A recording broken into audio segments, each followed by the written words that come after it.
treated equally. Because right now, the newest Canadians are in the oldest hospitals. And although we make up more than 25% of the population, we get less than 1% of the hospital donations. How is that equal health care? We need you to back us up. Because Toronto isn't Toronto without us. Love Scarborough. Back us up. Donate to Scarborough Health Network at lovescarborough.ca. Right now, enjoy a medium McCafe Premium Roast hot or iced coffee for $1 plus tax. Made with 100% ethically sourced Rainforest Alliance certified beans. For a limited time at participating McDonald's. Not valid with flavored iced coffee. Prices exclude delivery.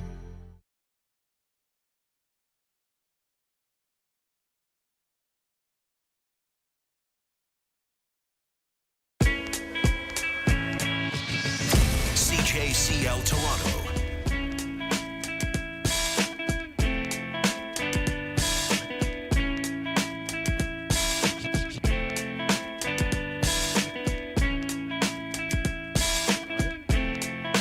Hello and welcome to the Raptor Show, powered by DoorDash on Sportsnet 590 The Fan. I'm your host, Will Lou. A reminder, we are streaming live on Sportsnet's YouTube channel, airing live on Sportsnet 360, Monday to Friday between 2 and 3 p.m. To people watching, hello. To people listening, hello.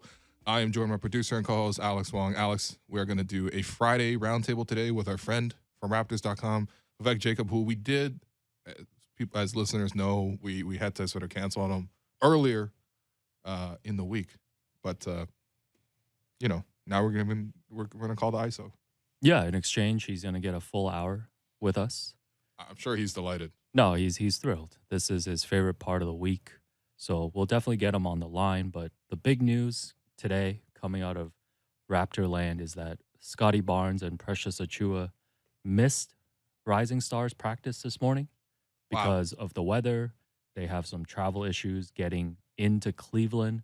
I think they're going to be able to get there for tonight. The Raptors posted a picture of them boarding a flight. So okay. So Nick Nurse is confirmed not driving them to Cleveland. Well, I don't know. Someone's got to drive them from the airport to the to the arena. So no, that's Trevor Gleason's job. Do you think they're on the same flight together though? I mean, I would hope so.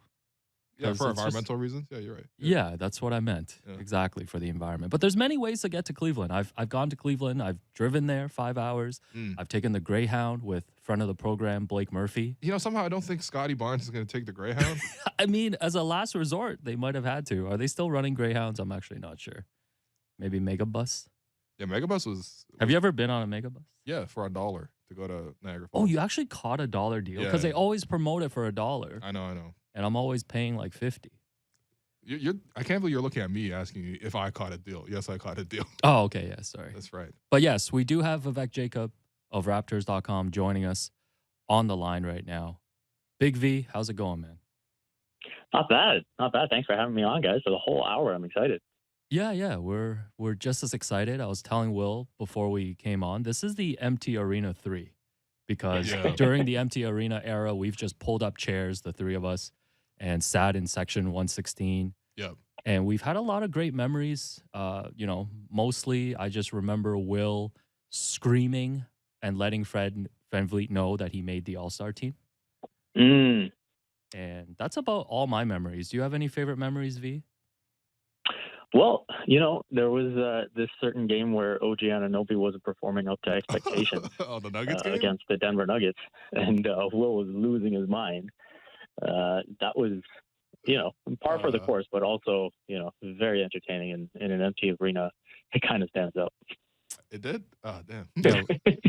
What about you, William Lou? Do you have a favorite, because fans are going to be back when the Raptors are back on March 1st? Yeah. Do you have a favorite empty arena memory?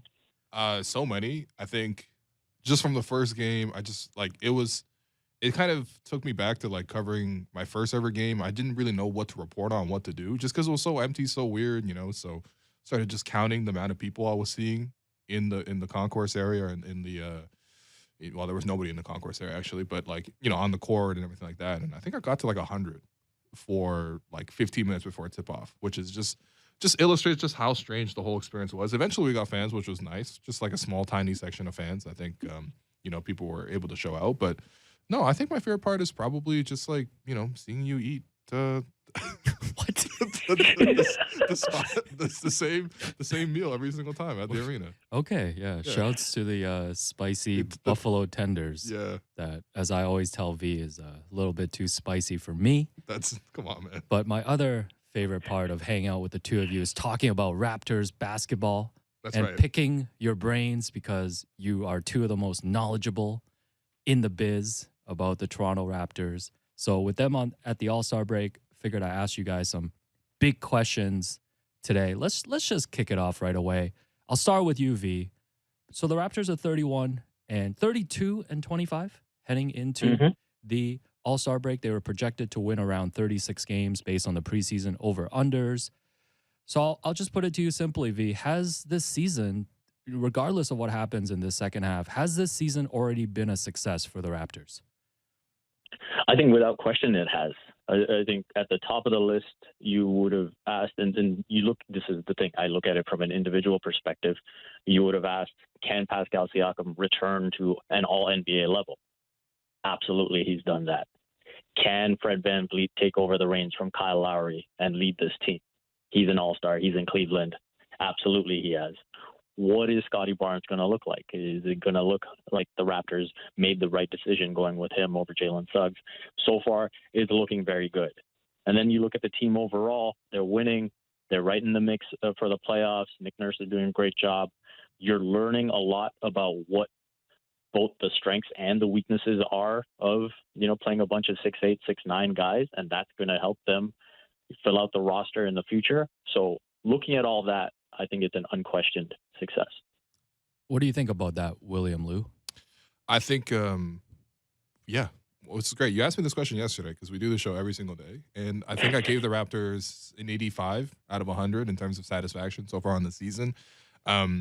Especially with the turnaround of late has been great, obviously. So they enter the break here, 7 games over 500 at 32-25. I thought this was like a really nice record for the team at this current juncture based on sort of where they're growing. And I kind of wanted to compare it to sort of previous seasons where, the Raptors at the All-Star break, what was their record? And first off, 3 times in the last 4 years or 5 years did the Raptors have 40-plus wins at the All-Star break. 40-15 was their record in 2020. 43-16 was their record in the championship year, and then 41-16 was the record in 2018, which is the year they set the record for most regular season wins in franchise history in a season. So compared to those, it's like, okay, wow, like, the Raptors were really just like coasting essentially at this point in the season. But when you compare it to other seasons, right, 2017, they get past one round, they lose to Cleveland, whatever, right? They were 33-24.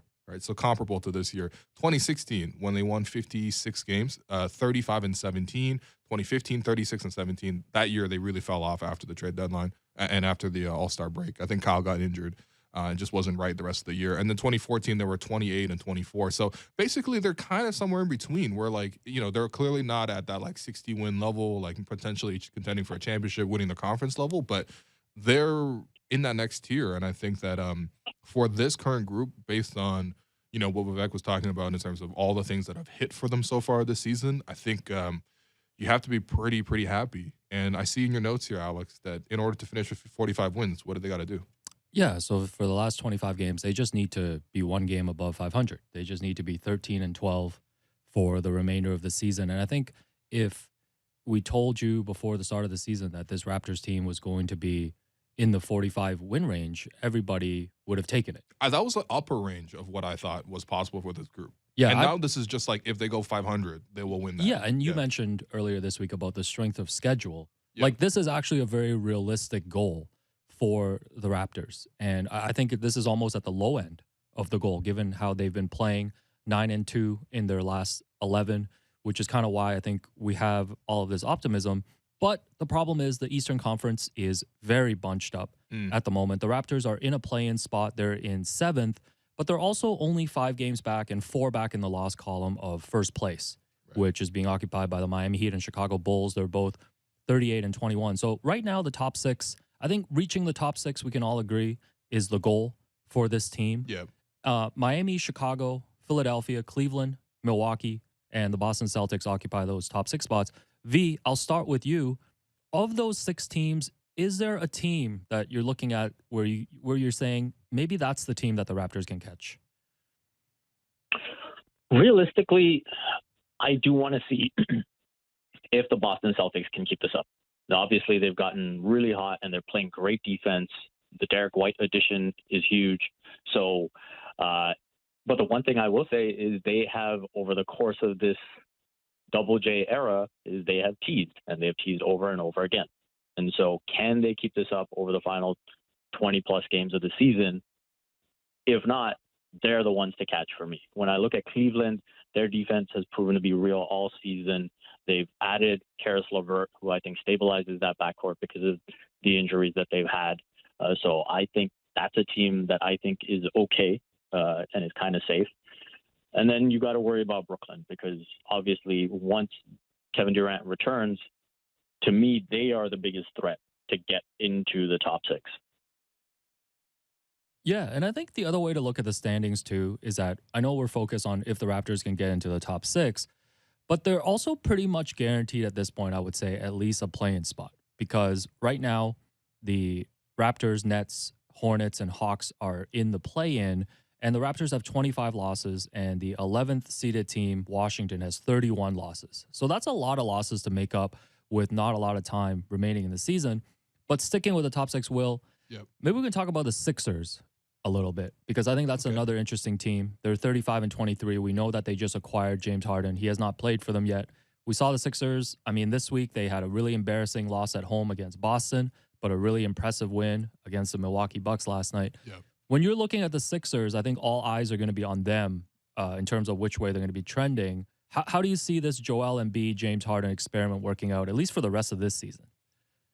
I think it'll probably take a little bit of time for them to mesh. I think mostly because they're both really ball-dominant players at the current moment, right? Obviously, Embiid to a lesser degree because he's not the primary ball handler, but the offense runs through him all the time, right? And by the way, it should. Like, I think there's a real case, and we'll ask this later in the show, like, who's the best player in the Eastern Conference? There's only 3 candidates for me, and Embiid is, right there with Giannis and KD, right? So it should run through him, but at the same time, like, you just think back through Harden's career. Harden's played a long time in the NBA. Who was the dominant post player he played with? Dwight Howard, I guess, is the main one. Did that really go well? And of course, Embiid is much more skilled offensively than Dwight Howard was, especially in his Rocket days, right? Maybe even compared to the Orlando days, he was more skilled. But like in the Houston days, obviously he wasn't really at his best. But still, like, that didn't really work out. And besides that, they really haven't really played in that style, right? The guys who are centers alongside James Harden are generally lob catchers, right? Lob finishers. Occasionally, I guess, the pick and pop with Serge Ibaka, but even back then, he was more of a lob catcher. Steven Adams, I guess, no, they didn't actually play together. He was already moved by that point. Houston, obviously, with Capella, so I'm curious to see how that fit specifically is. I also want to know, like, just where James Harden is at, because, like, so far what he's played for Brooklyn this year, he's had really good moments, and then he had, like, some really terrible moments. And you might say, well, he was just, tanking his own performance to try to get traded, which is, I think, a real factor. He literally has a history of this. Yeah, I know. So I was gonna say so do you, season. but no, I'm kidding. Come on, man. No. I'm just joking. I know what you're gonna say too, but I know. No, I hear you. I think so. I want to see how that fits really, and I think that will take a little bit of time. Now the thing is, you might say, well, stars are able to adjust to their games and play with each other. I don't know. I haven't seen James Harden adjust his game to anybody. Maybe he doesn't even need to though. That's the thing, because you can imagine how hard it would be to guard a Harden Embiid pick and roll. But at the same time, Embiid's a post-up kind of player. Like, yes, you can play pick and roll with him. You can play pick and pop with him. You can do whatever you want with him. He's like one of the best players in the league, if not the best player in the league this season. He just had, I think, 45 against the Bucks, right? So he's damn good, and you can do whatever he wants. But I'm curious to see how that team sort of moves, which direction it goes. I could see them not falling off because I think all season they've sort of dealt with injuries. They've dealt with this trade now. Like, I think they're still going to be okay. But at the same time, you look at it, like, they're just really impressive as a team. They kind of consistently get results. And offensively, that team is, like, lethal now if they can reach their potential. So I'm not really sure what to make of them, but I'm pretty sure they got better as well. Yeah, no, I think they'll be the most interesting team to watch in the second half in the East. V, when you're looking at these top teams, the Miamis, Chicago's, Philadelphia, Cleveland, Milwaukee, and we'll put Boston in there as well, looking ahead to like a first-round matchup for the Raptors, what is an ideal matchup for you if you were to pick from those 6 teams? Cleveland, for me, I think, a lot of people would look at the size and the problems that can cause. I look at it strictly from the experience perspective and how much that matters in the postseason. I think the Raptors going up against Cleveland's inexperience would have an advantage. And Nick Nurse, with that coaching matchup, I think he would have an advantage. So that's the matchup I would love to see. Beyond that, I think it's tough, right? There's things that you like about matching up with Milwaukee, but obviously they're a different team now who with that championship swagger. Brooklyn, from a talent standpoint, that would be really difficult to go up against. Miami, I mean, in a half-court offense, they have some issues, but minimum 2 injuries in that series. Per team, actually. Per quarter. If it's Toronto Miami in the first round, like it's gonna be Svi versus Gabe Vincent in Game 7. even if Miami makes it out, I feel like either of those teams that make it to the second round is just gonna be destroyed. Yes. Because every time Toronto and Miami plays, they at least go to triple overtime, I believe. They go to war. They don't even play basketball. It is really a war. Like, watch a Raptors Heat game versus a Raptors Hornets game, and you can see the stark difference. Will, I know V last time when he was on, he was a little bit high on Chicago. Chicago's obviously got injuries right now to Lonzo Ball and Alex Caruso, but they've weathered this stretch a little bit. They've won 5 in a row, and they're still atop the conference. What do you make of Chicago's regular season so far, and how would you feel about a first-round matchup against DeMar DeRozan and the Chicago Bulls? I would say they're probably my second most favorite matchup outside of Cleveland. I agree with the Cleveland thing. I think also you can probably guard Cleveland most effectively for the Raptors. Scoring is going to be tough against Cleveland. I think, honestly, scoring against Cleveland will be tough for pretty much every team in the East, maybe outside of, Brooklyn. Obviously, KD is just unstoppable. He can just kind of carry the offense on his own, or maybe even Embiid. I actually don't think that the Cavs have guarded Embiid as effectively, just because as opposed to player, Embiid's really, really matchup proof. In any case, though, yeah, Chicago, look, they've been performing great all season, but some of the things concern me. I think, for one, their point differential concerns me a little bit. They're plus 2.2 on the season. Right, so right now they're tied in record. They have the exact same record as the Miami Heat, 38 and 21. Miami has their point differential is twice as big as Chicago's, and I think what this kind of suggests is one of the things that has gotten the Bulls to this point is how well they perform in the fourth quarters, specifically how well DeMar has performed in the fourth quarters. Everyone remembers the back-to-back New Year's Eve, New Year's Day game winners from 3. Right, there's a lot of that type of performance from the Bulls. They're just a really good team in crunch time execution, which you kind of expect from a team that has so many guards who can make plays. They're tough to guard in that situation, but I still feel skeptical about them defensively. I know that's not a strength of theirs. I know it's going to be exploited even more in a playoff series when you're repeatedly looking to attack matchups. I know Vucevic can't guard in space. I know the rest of the team, they don't really have that true wing defender. Like, if you saw the Raptors play the Bulls, those 2 games over the 8-game win streak, both times their primary defender on a guy like Pascal Siakam was Javonte Green. Now, Green, I think, is a really good hustle player, really athletic, goes after everything. I really admire the way he plays. I think, honestly, the Raptors could use someone like that on their team. However, that is not the kind of defender that you're going to be throwing against Pascal in the playoffs, that you're going to throw against Jason Tatum in the playoffs, that you're going to throw against KD in the playoffs. How are they going to guard Giannis? Who's their matchup against Giannis? Let's just say that that's a matchup. DeMar's not doing it. Zach LaVine's not doing it. You can put some of their guards up there, maybe take some charges. I'm sure Caruso will do that, but that's not sustainable, right? So I do feel skeptical about Chicago defensively. I think they'll struggle to pretty much defend any team in the East in the playoff setting. So that's probably my second favorite matchup for the Raptors. So let's focus on the Raptors now for a second. V, I think it's clear that when the Raptors get into the playoffs, the biggest concern is going to be their offense and how they're going to generate scoring, especially when the game slows down and they've got to play in the half court. Now, if you dive in a little bit more into that, V, what are your specific concerns when it comes to the Raptors offense in the playoffs?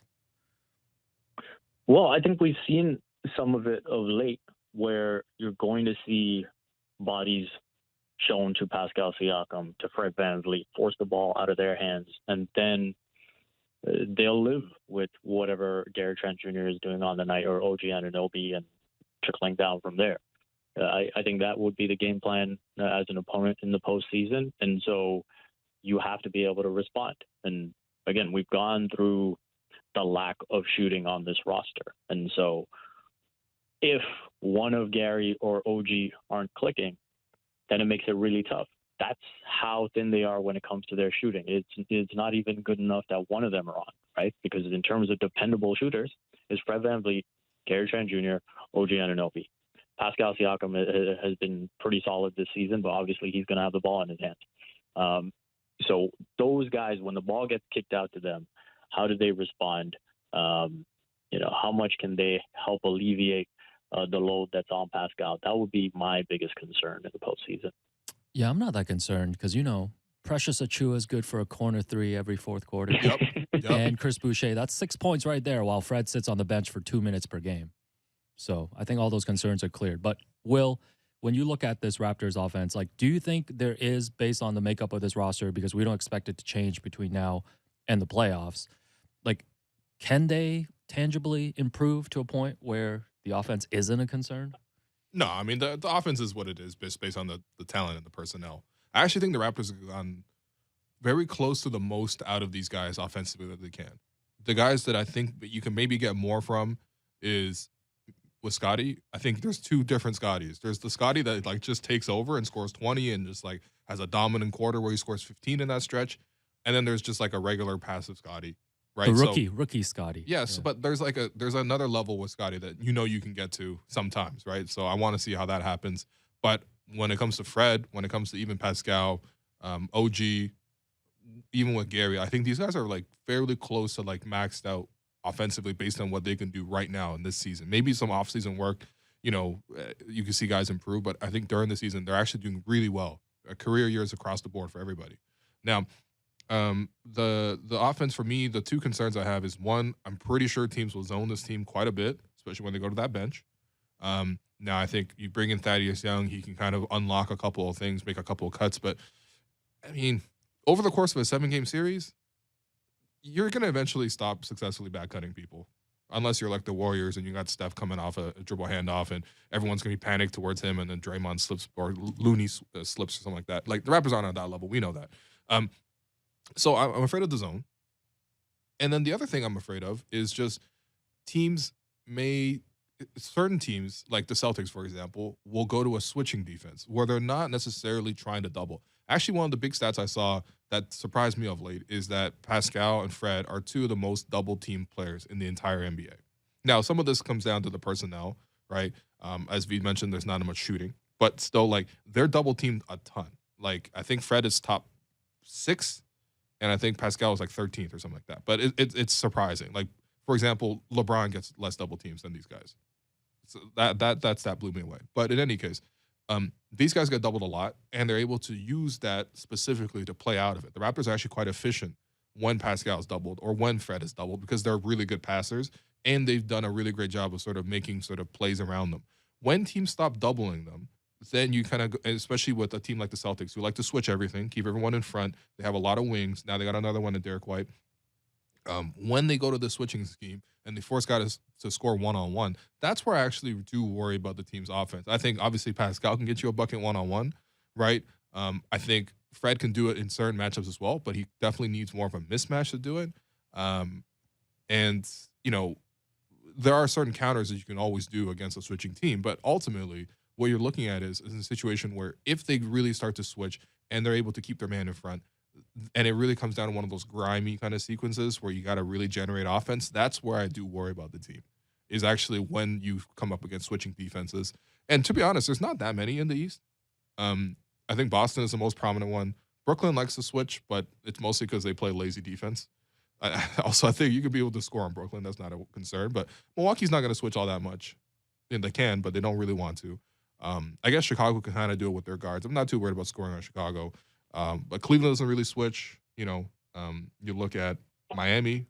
They're a team that mostly plays zone. They're not going to look to switch as much, although they can as well. So there are some tough matchups, I think, offensively for the Raptors, where right now they're doing quite well offensively. They're getting offensive rebounds. They're shooting the three quite well just based on their top two guys. But There are certain things you can do against this offense. And plus, I think the other concern for me with the Raptors is just they can't sustain a single injury to anybody in their rotation.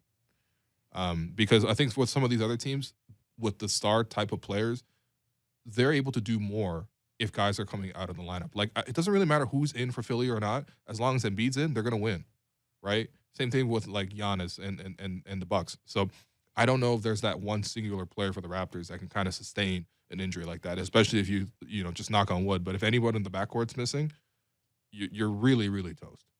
Yeah, no, I think that's a really good point. So we can wrap up this segment. I want to get predictions from you guys. So V, I'll start with you. Where are the Raptors going to finish in the East, and how many wins are they going to finish with? I will say they finish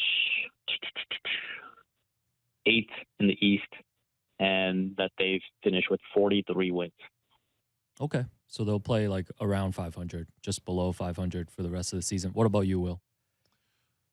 I'm going to go with 47 wins. I think for the Raptors, you know, obviously that'd be a great season for them.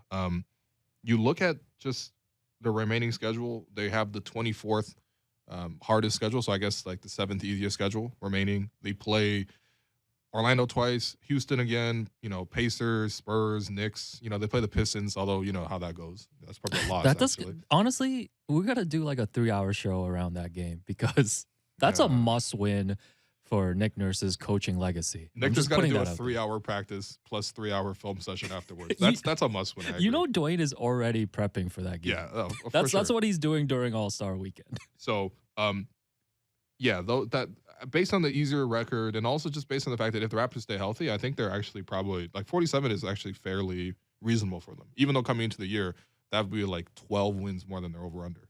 So yeah, I did predict them to finish 46 and 36 before the start of the season. So just wanted to point that out to you guys. Yikes. Anyways, yeah. So no, I think that's a good summary of the East play, and I think the next 2 months is going to be really exciting. Like every game is really going to matter in terms of just the Raptors, but also scoreboard watching. Yeah. Well, every game matters to me anyway. So you keep flip flopping, man. Yesterday you're like, yeah, man, I got perspective from Matt Devlin. Yeah, I know. I'm not gonna take it seriously every game. You told me after the Raptors won the championship, you're like, man, I don't think I'm gonna have this kind of fire in me anymore. Like I don't think, like, you know, we won the championship. I'm good. And then what happened to the home opener? Not even the home opener. The preseason game, you were yelling at JJ Redick. Do you remember that? No, that was the home opener. Oh, right. That was the home opener. Okay, fine. I'll give you that. JJ Redick was moving on screens. Yeah, you were tweeting out the refs' names then, man. Yeah, all right. We're going to take a break. I'm your host, Wolu. You've been listening to The Raptor Show, powered by DoorDash on Sportsnet 590 The Fan. And now a message from our presenting sponsor. Discover the best eats in your neighborhood on DoorDash without leaving your home. So many options to choose from, and ordering is easy. For a limited time, you can get 25% off and 0 delivery fees on your first order of $50 or more when you download the DoorDash app and enter the code TheFan25. Fill out for tip-off order today through the DoorDash app or DoorDash.com. DoorDash, delicious, delivered. Terms and conditions apply. See site for details.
to the Raptor Show on Sportsnet 590 The Fan, powered by DoorDash. I'm your host, Will Liu. I continue to be joined in the second segment by producer and co-host Alex Wong, as well as Vivek Jacob of Raptors.com. Alex, we have some shout-outs? Yeah, Friday shoutouts. It's all you, bro. Yeah. All right. Well, thank you to everyone who made the Raptor Show and the Raptors Reaction Podcast possible this week, including our producer, Derek, JR, Brian Fabro, Kyle, Maria, DT, Greg Sansoni, Pat Flash, and everyone else supporting us behind the scenes. And a special thank you to Jennifer Rolnick for helping us with the YouTube stream. A thank you also to the guests this week for making time. Shout out to Blake Murphy, Matt Devlin, Alvin Williams, Gary Trent Sr., and Vivek Jacob. Yeah, great list of guests this week. Yeah, great job, producer. Oh, yeah. Thanks, man. That's all Nice to get a compliment once in a while Yep. instead of just getting yelled at in between. Okay. Yeah, I just want to give a quick shout out. V, we can hear you laughing. Please hold your applause. Shout outs. Wanted to give a shout out to Joseph Wong. He's a University of Toronto professor and a regular listener of the show. Actually, I had a chance to do a quick Zoom with him this week. He just wanted to kind of chat about how we put this show together and things that were important to us. And he, I want to relay this to you, Will. He talked about just, how he appreciates the kind of authenticity of the show and how we just come in here and chat.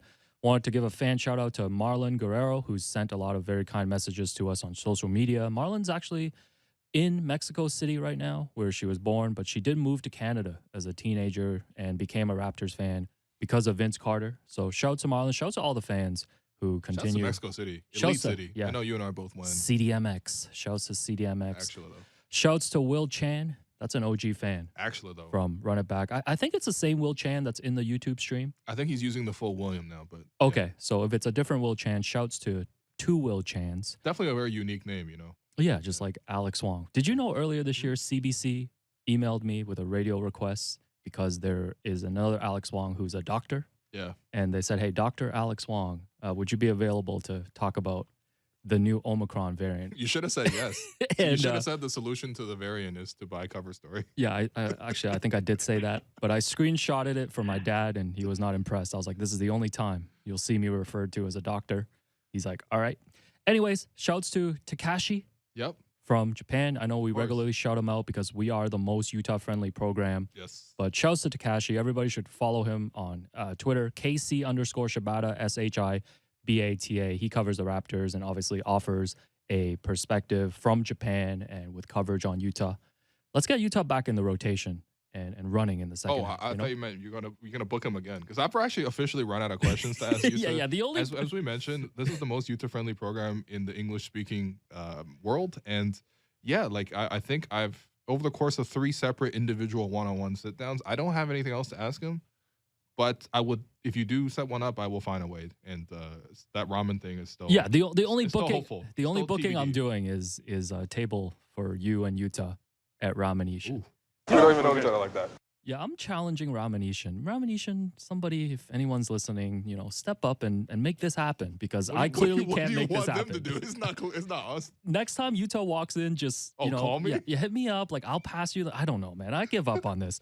Anyway, shouts to Evie Kwong, Yes. who helped bring us as partners of a Lunar New Year fundraiser drive, and it was featured on an Omni 2 news segment earlier this week, featuring one of the other organizers as well, Lauren Lamb. And I wanted to shout out the Vancouver Canucks because they had this Lunar New Year warm-up jersey designed by designer Trevor Lai.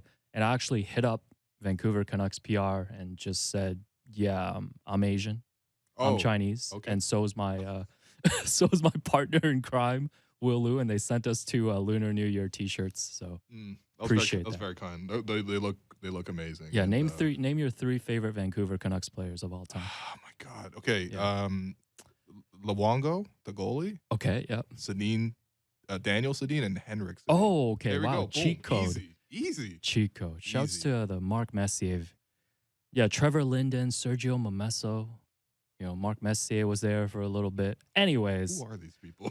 by the way, I did have to make good on this promise. So last week I had a Super Bowl prop bet for everyone that did not hit. And as promised, I'm giving away a copy of Cover Story written by me. So 6th caller to dial in right now to 416-870-0590 or 1-888-866-0590, star 590. Again, 416-870-0590, 1-888-866-0590, star 590. Producer Derek, if no one calls because I have given away a copy of Cover Story to everybody in the GTA, just don't let me know because that'll hurt my feelings. And lastly, just want to give a quick voicemail request. Next week, Amy Audibert and I are going to go through our favorite moments from this Raptors season so far. So whether it's on the court, I'm thinking about when Scotty Barnes ripped the ball from Jared Allen, or, off the court when Gary wore his reversible cardigan, or even your favorite moments on the Raptor Show, because I feel like we've had a lot of great moments. Please dial in 416-413-4141. And if we get enough voicemails, we'll play some of them next Tuesday. Vivek, thank you for waiting so patiently. Do you have any shout-outs on this Friday? Honestly, guys, I'm going to shout both of you out because I think this is a really big week for you two getting on TV. I think it was bound to happen at some point because of the quality content that you guys put out, but I'm really proud of both of you. I mean, Will, we go back to recording this thing in my car in an unnamed Mississauga parking lot. Wait, hold on. When did this happen? Okay. Yeah. Okay. Well, the story here is 2018. I was doing the Raptors Reaction podcast, but sometimes I would have to do it remotely. And when I did that, I would just record it on my phone. Now, for this one January, I was at the G League Showcase, which was at the Hershey Center at that time, now the Paramount Fine Food Center in Mississauga. Iconic location. You and I were together that weekend as well. Anyway, one of the games we left that, and then me and V went to go watch Raptors Cavs. I think this was at a Ulis Joe's. Yeah, this was 2017. Yeah. Yeah, and then so the Raptors, this is like Isaiah Thomas was on that team. He shot like 1 of 15. The Raptors blew him by 30. Your boy, Malcolm Miller. Oh, I talked to Malcolm Miller in the locker room after. Oh, that night? Because I believe that he hit it was either his first career points or first career 3. First and last. And come on, man. The Raptors were up. Leave Malcolm Miller alone. They scored like 130, all right? So anyway, the Raptors blew out the Cavs. So we did a version of the Slander podcast, me and Vivek and another unnamed friend in the parking lot of Vivek's car. And I think, V, you told me the story of how, didn't you say... Actually, this is an offline story. Never mind. I'm going to tell you this later. Yeah, let's move on. The long story short, the three of us were sitting in the car, and we're passing around my phone to do the reaction podcast. And now, 4 years later, this is just on. Yeah, that's a dedication. That's why he's right. Will Liu. That's why he's William Liu, man, the one and only. But in fact, do you have any other shout-outs besides just, complimenting us? Well, on a very sober note, I would like to shout out the Ejim family. In my thoughts, I was fortunate enough to interview Melvin Ejim before the Olympic qualifiers and got to know his family a little bit and the brothers, and obviously, their family that loves basketball. The bond between the brothers is really special, and so just a really sad news that dropped about Kenny Ejim, and obviously I would just like to send my thoughts out to the Ejim family. No, definitely. Rest in peace. So for the second segment, let's do some quick news and notes, and then I want to get some all-star predictions from the two of you. So per Sportsnet's Elliot Freeman earlier this week, Raptors VP of Basketball Ops, Teresa Resch, is being considered by the Chicago Blackhawks of the NHL for their general manager role. Nick Nurse was asked about it earlier this week. He said, quote, "It doesn't surprise me at all. She's a high-level visionary type thinker, long-term planner." I think, Will, this just goes to continue to show just the front office that's been built here in Toronto. We've heard, obviously, a lot of teams have tried to recruit Masai in the past. Mm-hmm. I think teams have inquired about Bobby Webster, and now you're hearing this about Teresa. So I think this is just an extension of what the Raptors have built. Yeah, definitely. I think this is what happens when you have a successful franchise. People want your players, people want your personnel, and people want your coaches. And you know what? It's a good thing. It really is. I'm happy for Teresa. I think this will be a great opportunity. And I was just real worried when you had a follow-up question because I thought you were going to ask me to name Chicago Blackhawks as well. And I don't know, man. Tony Amonte, Ed Belfour. I know Chris Chelios. Wasn't he a Yeah, I might sit in on Kipper and Bourne. Okay, all right. Actually, please don't make me do it. Stay here. Yeah. I got to know my role. I'd love to hear that. Okay. No, I got to be Chris Boucher. I got to know my role, not step out of it. Yeah. Okay, so it's all good. Fair enough. Wanted to ask you, V, did you watch Fred's documentary, Parlay, which was broadcast on the other sports network earlier this week? Oh, come on. I actually did. Really enjoyed it. And obviously, there are some pretty emotional scenes And so I think getting that inside scoop on Fred, really getting to know him on a deeper level, and then even seeing some of the free agent stuff and how that played out was really cool too. So, yeah, I thought it was well done, and I really enjoyed it. Yeah, the free agency parts were really interesting because this was after the bubble and Fred was heading into free agency, and you got a lot of behind the scenes of the back and forth in the negotiation. So everybody should check that out. Fred was also on the Draymond Green show earlier this week. Right. And of course, the topic of the 2019 finals between the Raptors and the Warriors came up, and we can never pass up on an opportunity to revisit the championship season. So got a couple of clips here. Here is Fred talking about what it was like finding out Kevin Durant was coming back for Game 5 of the 2019 finals. I just remember being in the locker room. I remember being in the locker room before Game 5, and it was like a little buzz, you know what I mean? Like, was he coming back? It was whispers that he was going to play. You know what I'm saying? I felt like he was going to play. Like, if he was close enough to play, we knew he was going to try it out. And I just remember, like, the conversation being like, all right, like, he coming back. We're gonna go at him. Like, you know what I mean? We're going to see what he got. And he came out and hit them first 4 shots. And I remember, like, ooh. I just remember being like, damn, like, oh my God, this dude is special. And I had a move on him one time, and I seen him, he was a little gimpy. And then the next time I think Serge went by him is when he went down. And then, man, it's just sad as a basketball fan. But we was like, all right, bro, we can't get no better gift than this. We gotta, if we don't win this, we're gonna have to live with this for the rest of our life. And I think that kind of gave us a little extra motivation to get it done. Yeah, Will, I think how Fred described the feeling of seeing Katie come back and how he played in the first quarter was really how all of us felt. Absolutely. Well, yeah, I think so, for sure. I think you get swept up in the moment. Again, I always have to remind people of this. The Raptors are only down 6 in the second quarter, despite the fact that he scored like 11 points in, I think, 12 minutes. Like, it wasn't like, okay, obviously, they're a way better team with Katie, especially considering their depth, right? That's something also Fred talked about was he's like, to their face, essentially, like, honestly, without Katie, we thought we were much better than y'all, which is exactly true. And as Fred said it, and I love how Fred's able to be honest. He's like, you guys had Alfonso McKinney in your rotation, Cousins in your rotation, you know, like that works. Quinn Cook, right? Who was, you know, definitely lived up to his name, you know, with Fred in the fourth quarter of Game 6. But like, you know, Fred was very honest about that. But of course, with KD coming back, that would change things. However, like the Warriors' depth problems were real that year.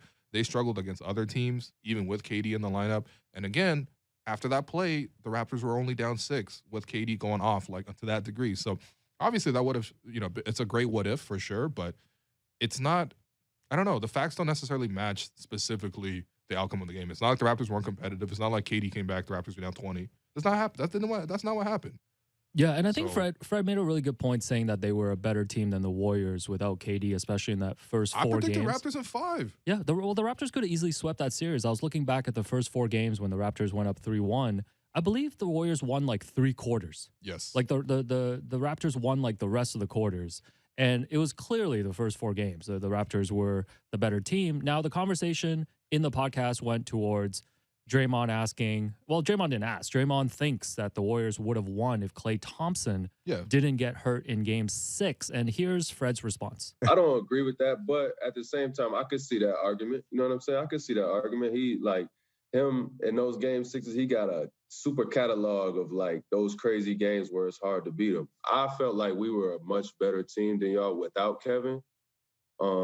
Because, you know, we had the depth and there were just certain matchups that we could pick on. And like some of the guys that y'all was playing in those moments wasn't like what we was used to seeing from the Warriors dynasty. Like y'all was bringing some of those guys up to speed, whether it was like Alfonso McKinney, Quinn Cook, Boogie, like those was new guys to what y'all was doing. So we had specific things that we was hunting for in some of those situations. But, yeah, who knows? Nobody will ever know. Y'all can argue that. Y'all can argue that for the rest of y'all life. V, what do you make of all this discussion? Because I think this comes up a lot when we talk about the 2019 NBA Finals, about all of the what ifs. Alex, honestly, I'm so tired of it. I mean, someone's got to make a rule for Draymond that every time he says, what if KD was healthy and what if Klay was healthy, he's also got to say, what if Kyrie and Kevin Love were healthy that time they won their first chip?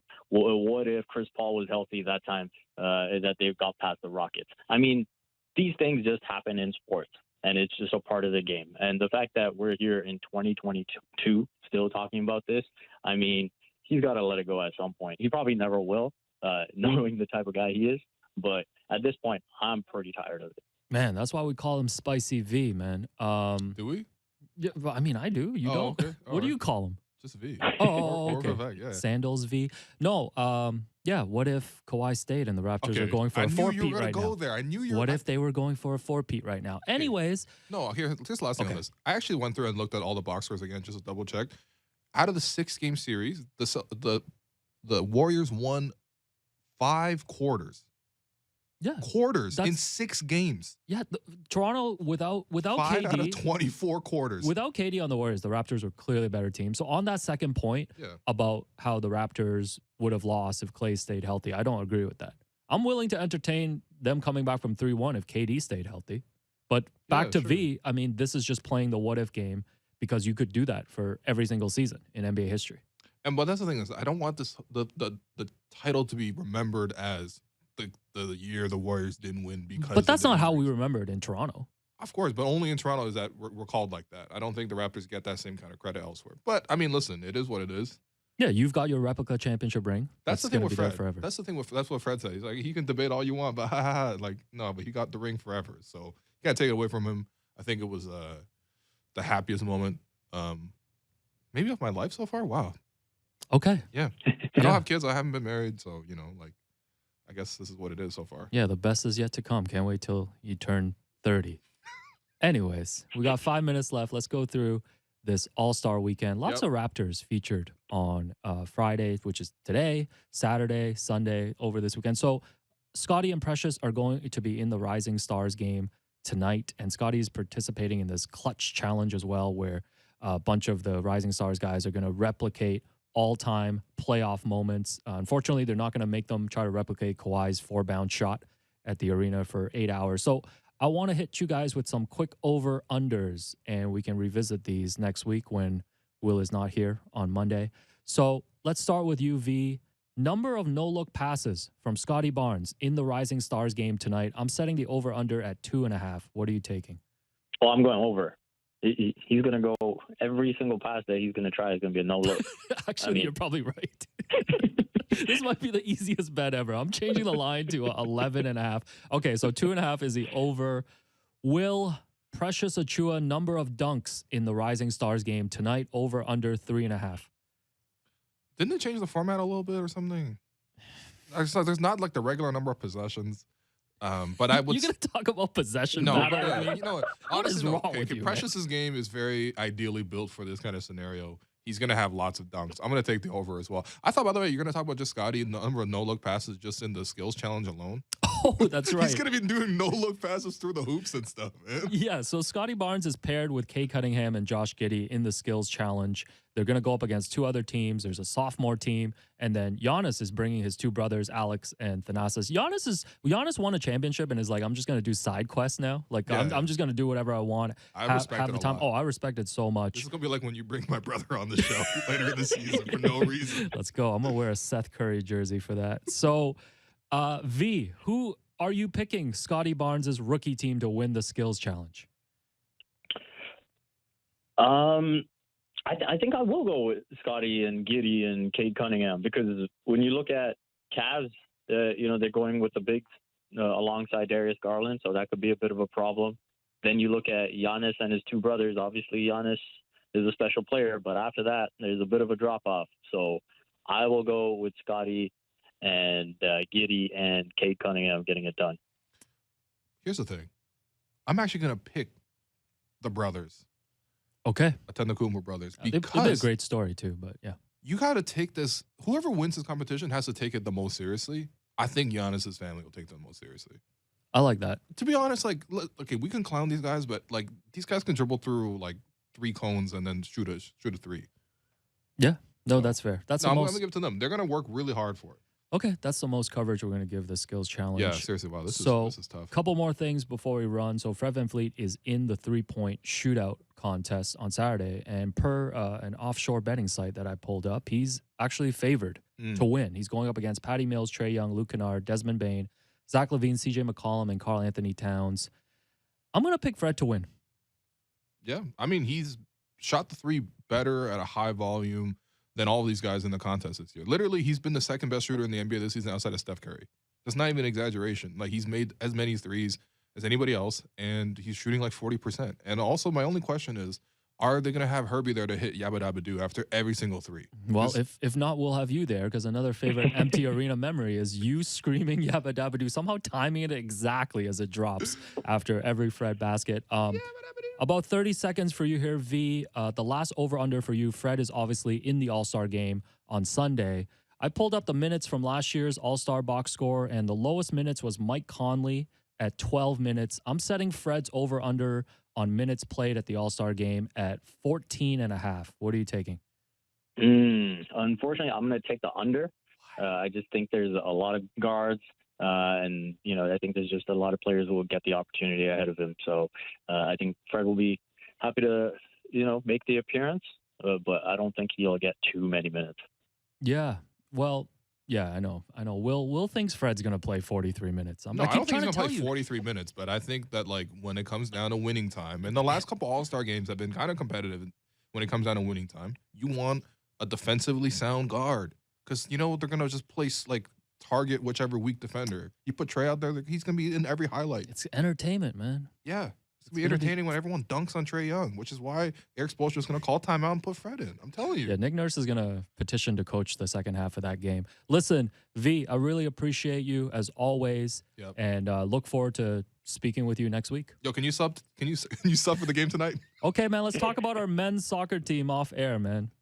I just want to know if the injuries healed up. All right, anyway, that does it for us today. I'm your host, Will Lou. You've been listening to The Raptor Show, powered by DoorDash on Sportsnet 590 The Fan. Make sure you find The Raptor Show wherever you listen to podcasts and subscribe, and please rate and review our show. A reminder, we are streaming live on Sportsnet's YouTube channel and on Sportsnet 360 Monday to Friday between 2 and 3 p.m.